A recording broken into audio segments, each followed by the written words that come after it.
Hi అండి. తెలుగు కథల ప్రపంచంకు స్వాగతం. ఇవాళ బాలమిత్ర తెలుగు కథల సంచిక నుంచి కుదిరిన రోగం అనే కథను వినేద్దామండి.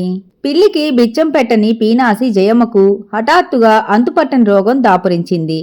వైద్యుడి దగ్గరికెళ్తే బోలెడంత డబ్బు ఖర్చవుతుందని పల్లబిగు ఉన్న కాలం లాక్కు రాసాగింది. ఇలా ఉండగా ఆ ఊరికొక సాధువు వచ్చాడు. జయమ్మ సాధువు వద్దకు వెళ్ళింది. సాధువు జయమ్మ నాడిపట్టి చూచి, ఇది ఆషామాషీ జబ్బులా కనిపించటం లేదు. గత జన్మలోని పాపమేదో ఈ జన్మలో రోగమై ప్రాప్తించినట్లుగా తోస్తోంది. దీనికి చేయవలసిన పరిహారం ఏమిటంటే, ఒక పౌర్ణమి రోజున గుడికి వెళ్లి దేవుణ్ణి అర్చించి, ఆ పైన గుడి బయట ఉన్న పేదవారికి నీకు అత్యంత ఇష్టమైన వస్తువేదైనా అందరూ చూస్తూ ఉండగా దానం చేయాలి. దాంతో ఈ జబ్బు తీసివేసినట్లుగా మాయమవుతుంది అన్నాడు. సాధువు వద్ద సెలవు తీసుకుని ఇంటికి వచ్చిన జయమ్మ కళ్ళు మూసుకొని ఆలోచనలో పడింది. తన ఆలోచనంతా మనసుపడి చేయించుకున్న చంద్రహారం మీదనే పోసాగింది. ఆ రోజు కార్తీక పౌర్ణమి, అత్యంత పర్వదినం. జయమ్మ భర్త బాలయ్యను దగ్గరకు పిలిచి, ఇదిగో అటక మీద నీ పాత దుస్తుల్లో బాగా చిరుగు పట్టినది ఒక జత తీసుకో. ఆ పైన ఈ సత్తుగిన్నె పట్టుకొని పెందలాడే గుడి దగ్గరకు వెళ్ళు.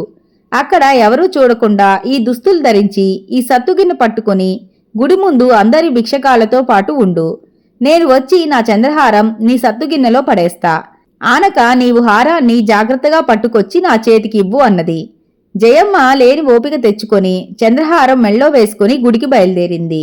ఆమె మొదట గుళ్ళోకెళ్లి దేవుణ్ణి అర్చించుకొని బయటకు వచ్చి భర్త కోసం చూసింది.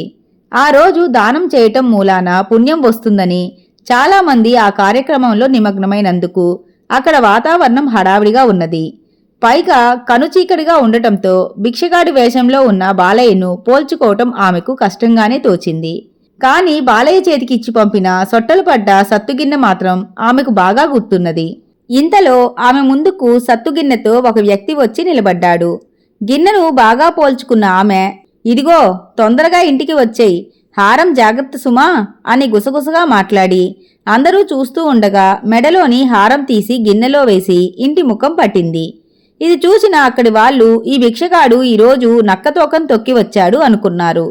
ఇంటికి చేరిన జయమ్మ బాలయ్య రాక కోసం ఎదురు చూస్తూ ఇంటిలోకి బయటికి తిరగసాగింది. చీకటి పడ్డాక బాలయ్య బిక్కుమొహం వేసుకుని వచ్చాడు. ఉదయం నుండి ఉపవాసం ఉండటం మూలాన తనకు నీరసంతో కునుకు పట్టింది. అక్కడే ఒక చెట్టు కింద చేరగిలి పడ్డట్టు తీరా మెలకు వచ్చేసరికి తన చేతిలోని సత్తుగిన్నె ఎవరో కాజేసినట్టు తెలిసిందని, గుడికి వచ్చిన జనం కూడా పలుచబడటంతో ఇంటికొచ్చినట్లు చెప్పాడు. సాధువు విషయం తెలుసుకుని జయమ్మతో, డబ్బు మీద ఆశతో నీవెన్ని పాపాలను మూట కట్టుకుంటున్నావో తెలుసుకోలేకపోతున్నావు. కట్టుకున్న వాడిని భిక్షగాడి వేషం వేయమన్నది మొదటి తప్పు.